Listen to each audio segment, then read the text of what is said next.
Halo semua, balik lagi di channel Toraokun. Sebelum pembahasannya dimulai, silahkan klik tombol subscribe dan aktifkan lonceng notifikasinya supaya kalian gak ketinggalan info dan teori terbaru seputar One Piece. Buat kalian yang mau informasi tambahan soal SBS atau databook, kalian bisa follow Instagram Toraokun. Di sana admin akan memposting soal SBS, databook, dan berbagai teori singkat. Sekarang lanjut ke pembahasan. Melanjutkan pembahasan admin Toraokun sebelumnya, kali ini kita akan kembali menyoroti Ben Beckman yang saat ini sedang bertarung melawan Serapi Mihawk di Pulau Hachinosu. Dalam pertarungan ini, Ben Beckman tidak menggunakan seluruh kemampuan yang dia miliki, karena dia merasa masih harus menyimpan tenaga, sebab kedepannya nanti Ben Beckman harus berurusan dengan musuh yang lebih kuat lagi, jadi memang dia benar-benar harus menghemat tenaga. Meski begitu, Ben Beckman tetap bertarung dengan baik dan membuat S-Hawk menjadi sangat terdesak. Pada puncaknya, dia sukses melancarkan serangan dengan Bushisaku Haki yang sangat kuat, yang membuat S-Hawk terpental cukup jauh dari sana. Walau Serapim itu belum kalah karena daya tahan tubuhnya sangat luar biasa, tapi serangan Ben Beckman itu membuat S-Hawk mengalami cedera yang cukup parah. Dengan begitu, setelah ini S-Hawk tidak akan bisa bertarung dengan prima seperti tadi. Saat S-Hawk bangkit kembali usai dihempaskan oleh Ben Beckman, tiba-tiba dia dikepung oleh banyak marinir di sana. Salah satunya adalah Vice Admiral Bastille yang dulu pernah dikalahkan oleh Sabo di kerajaan Dressrosa.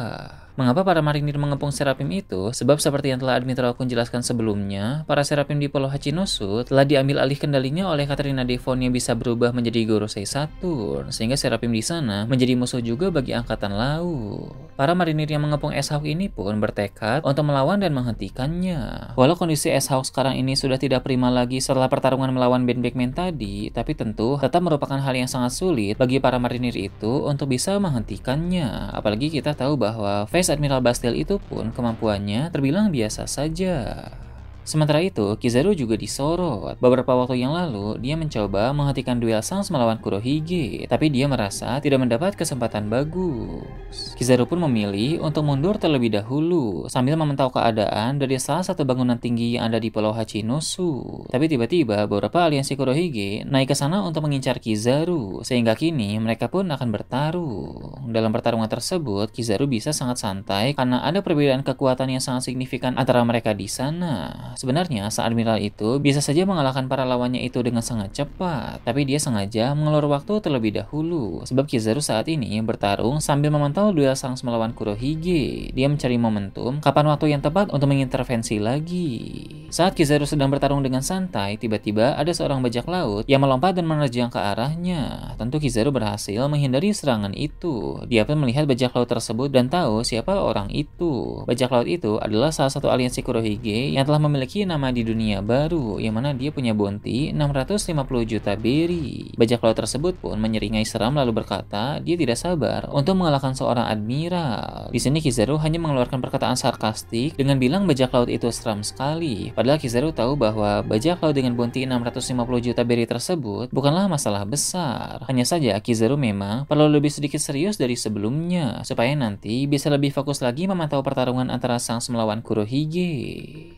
Berbeda ke area lain pulau tersebut, ada pertarungan babak kedua antara Sanjuan Wolf melawan kru inti Sans yang bernama Building Snake. Mengapa ini menjadi pertarungan babak kedua? Karena seperti yang telah admin Toraokun bahas sebelumnya, mereka sudah berduel beberapa waktu yang lalu dan dimenangkan oleh Building Snake. Tapi, Dokyo memberi Sanjuan Wolf ramuan penyembuh instan, sehingga dia bisa bangkit kembali bahkan lebih kuat dari sebelumnya. Kali ini, Sanjuan Wolf siap untuk balas dendam, tapi tentu Building Snake tidak akan membiarkan hal itu terjadi. Mereka pun saling serang di area perkotaan, sehingga mengakibatkan banyak kerusakan terhadap bangunan-bangunan di sana.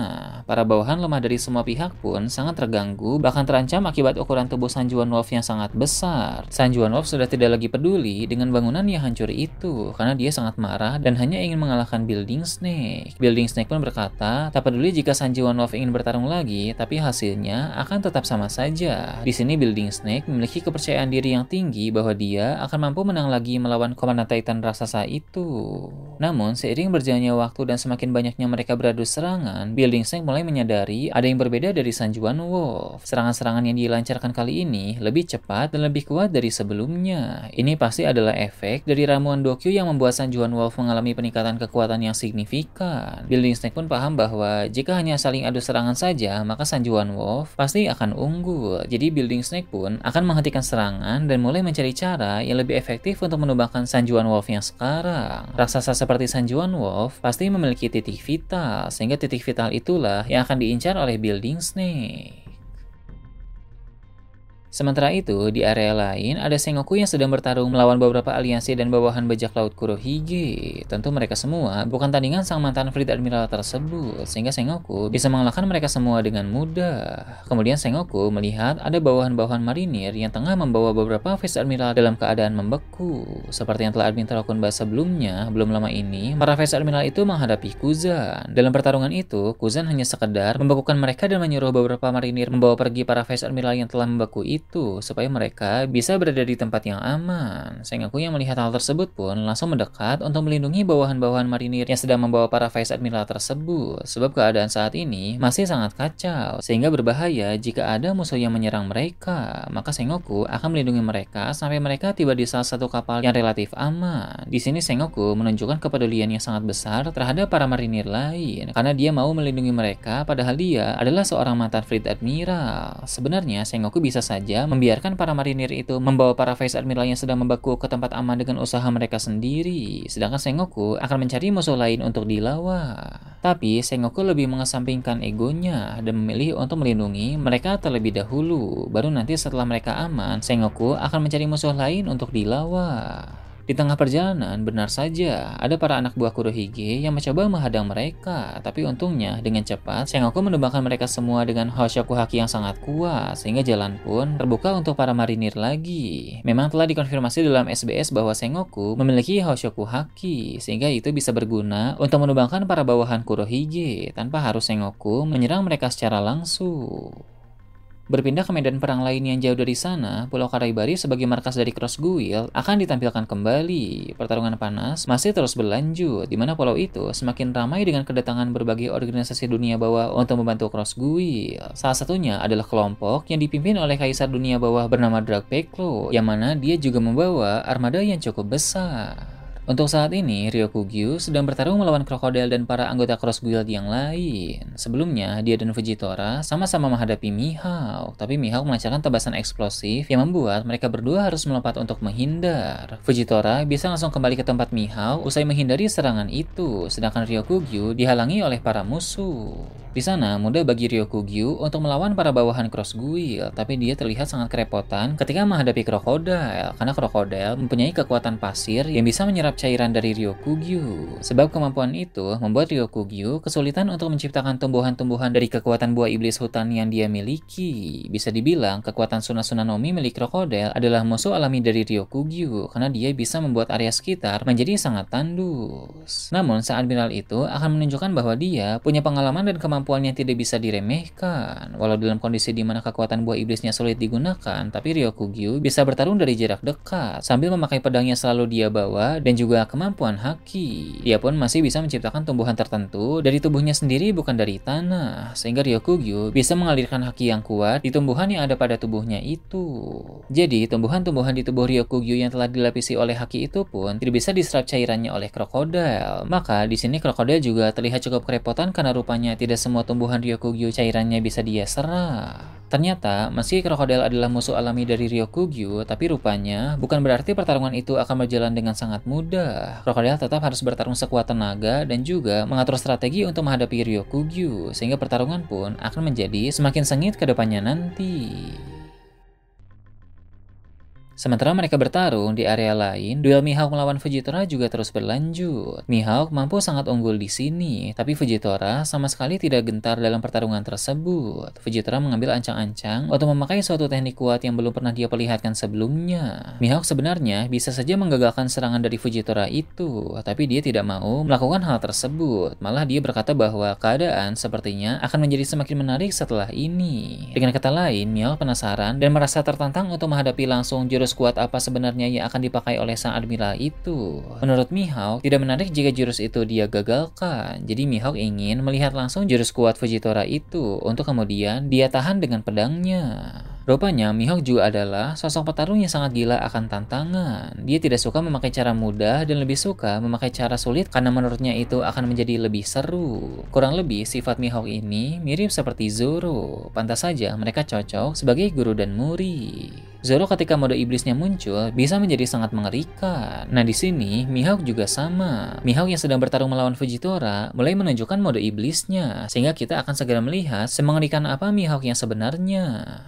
Di area lain lagi, Seraphim Doflamingo juga bertarung melawan banyak musuh di sana. Mayoritasnya adalah para anak buah Dragpeklo. Dragpeklo tidak hanya membawa anak buah yang lemah saja, dia juga rupanya punya 5 anggota terkuat. Para anggota terkuat Dragpeklo ini cukup unik. 4 di antaranya memiliki cara berpakaian yang sama seperti dirinya, sedangkan yang satu lagi sangat jauh berbeda. Orang dengan gaya yang berbeda ini adalah anggota baru, tapi menurut rumor yang ada, dia bahkan lebih kuat dari Dragpeklo itu sendiri. 2 dari 5 anggota terkuat itu pun diperintahkan oleh Dragpeklo untuk membantu yang lain melawan Seraphim Doflamingo.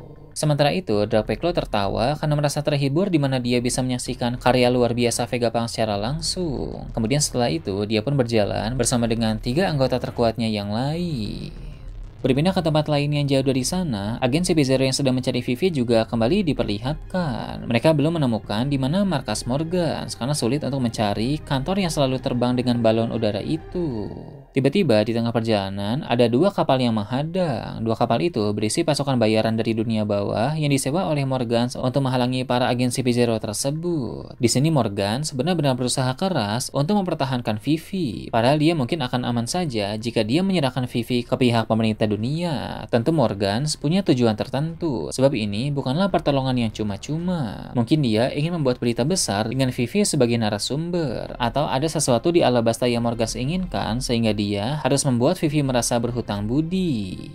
Berpindah ke tempat lain lagi, pertempuran 4 komandan armada besar bajak laut Tobi Jerami melawan pasukan angkatan laut masih terus berlanjut. Seperti yang telah Admin Rakun bahas sebelumnya, awalnya mereka sudah unggul, tapi mulai berdatangan bala bantuan dari pihak angkatan laut. Sai dan Idio pun dilempar oleh Olympus ke kapal-kapal marinir yang berdatangan itu, agar mereka bisa melancarkan serangan secara langsung. Begitu Sai mendarat di salah satu kapal, dia langsung memakai teknik Hashoken yang membuat kapal itu menjadi terbelah. Sai pun kemudian berdiri di salah satu sisi kapal yang telah terbelah itu. Lalu Idio yang mendarat di kapal lainnya pun melancarkan tinju meriam. Berhubung tinju meriam Idio tidak sekuat tendangan Sai, kapal yang dia serang pun tidak langsung hancur, tapi serangan itu sukses menimbulkan kerusakan yang cukup parah dan membuat para pasukan di sana menjadi terluka parah. Sai pun langsung melompat ke kapal di mana Idio berada untuk bertarung melawan para musuh itu secara langsung. Nah itu tadi berbagai hal menarik pada pembahasan channel Toraokun kali ini. Gimana menurut kalian? Silahkan tulis di kolom komentar di bawah. Oke, segitu aja untuk pembahasan kali ini. Jangan lupa like, share, dan subscribe untuk video menarik selanjutnya. Gue Toraokun, Shambles.